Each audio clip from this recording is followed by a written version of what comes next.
Okay, I'm super excited to share with you 3 science fiction and fantasy books that are perfect beach reading material.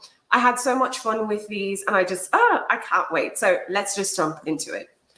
Okay, so the first book on my list, I don't have the physical book, but I'm popping the cover right here, is The Stars Too Fondly by Emily Hamilton. Now, this is a really exciting kind of like space odyssey meets love story, rom-com, adventure. It really is lots of fun. Now, my pitch for this one is that we see 4 friends sneak onto an abandoned spaceship to uncover the truth behind a colony that vanished and disappeared. But instead, they find themselves launched into space, starting a whole new adventure. So it's like you went there for one thing, but you ended up with something else. So we meet Cleo and her 3 friends, and we see them accidentally steal a spaceship while they're investigating this 20-year-old mystery. Now, while on board, we see them guided by this sassy hologram of the missing captain, Billy. And we see Cleo's, dream of space travel turn into this really unexpected adventure.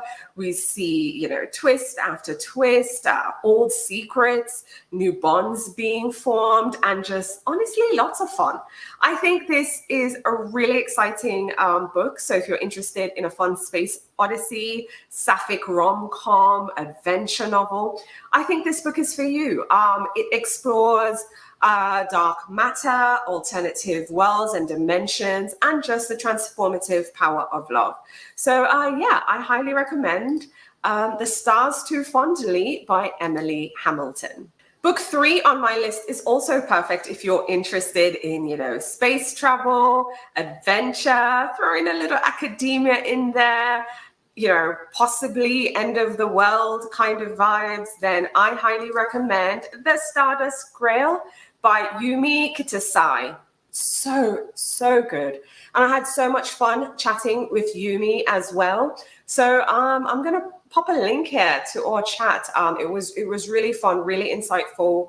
I loved her previous book as well, The Deep Sky. So we had so much fun chatting about this book. But anyway, my pitch for The Stardust Grail is that we see a former art thief turned graduate student and her alien friend uncle go on this quest to save uncle's species, uncle's race.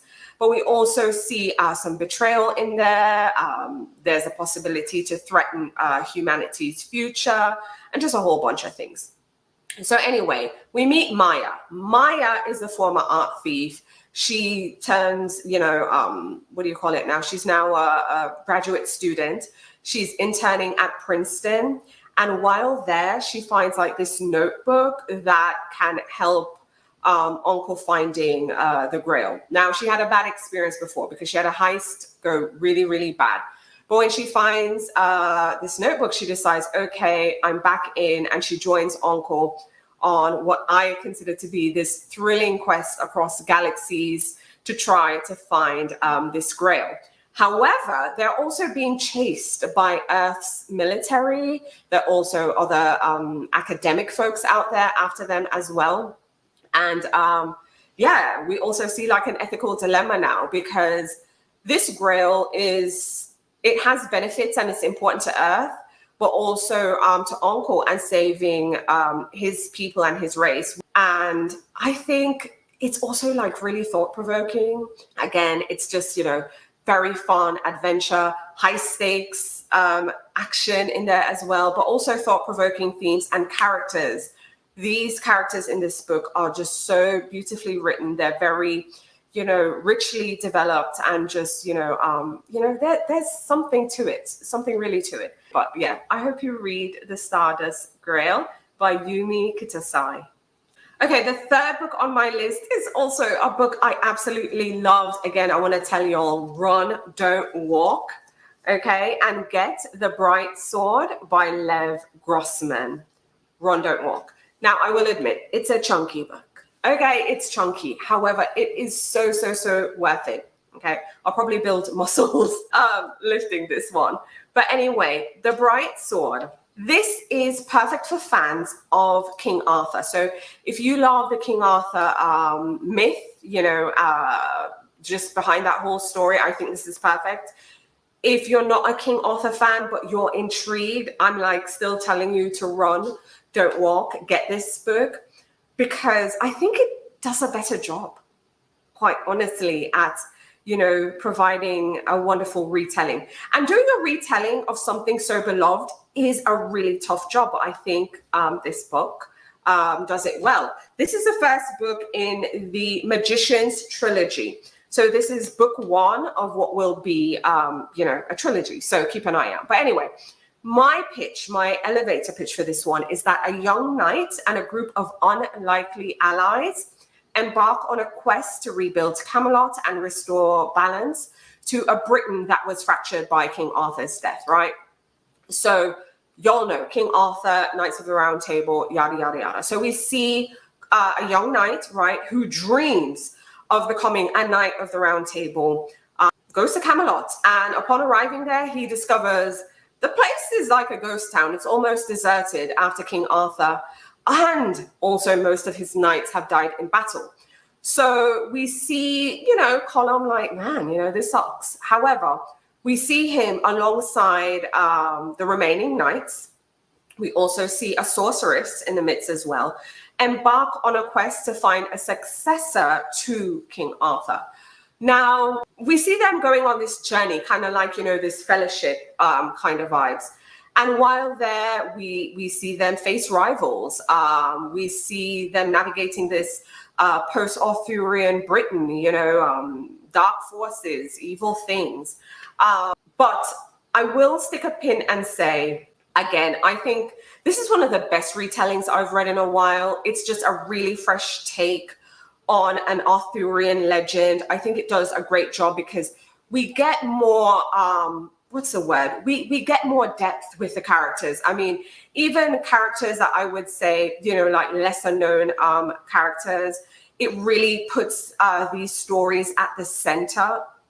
So I think that's really brilliant. It helped to round out the story and just make it even more rich. So I would say this is a must read. Again, run, don't walk. So fans of King Arthur, read this. You'll also enjoy this because it's a fabulous retelling. The lesser known characters are much better developed.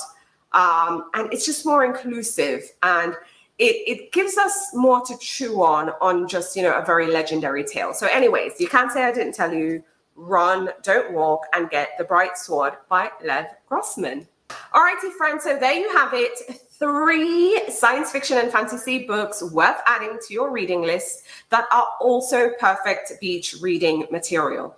Now, if you're looking for even more recommendations, I'll include a link in the show notes to my science fiction and fantasy beach reads list. So if you're looking for stories that you can get lost in, I have a couple more on that list that you can sink your teeth in. Also download the summer reading guide. I'll also have more recommendations there as well. And I'll include my list of, you know, best 2024 science fiction and fantasy books I've read so far. So you can check that out as well. If you're looking for even more beach reading material, maybe in different genres, because you're like, okay, cool, this sounds fun. What else do you have? Well, I have even more recommendations across many genres. If you're looking for romance, cozy mystery, mysteries and thrillers, I said romance already, historical fiction, literary fiction, I have a beach reads playlist. I'll include that right here so that you can go down that rabbit hole. They're really short, bite-sized videos, kind of like this one. But again, you don't have to limit it to just the summer. You can read them off season as well. So I'll include links in the show notes as well so that you can sink your teeth into even more book recommendations. Now, if you haven't already, now's a great time to like the video, subscribe to the channel, and hit that notification bell so you're the first to know what's new when I go live and when new videos are uploaded. Thanks for watching.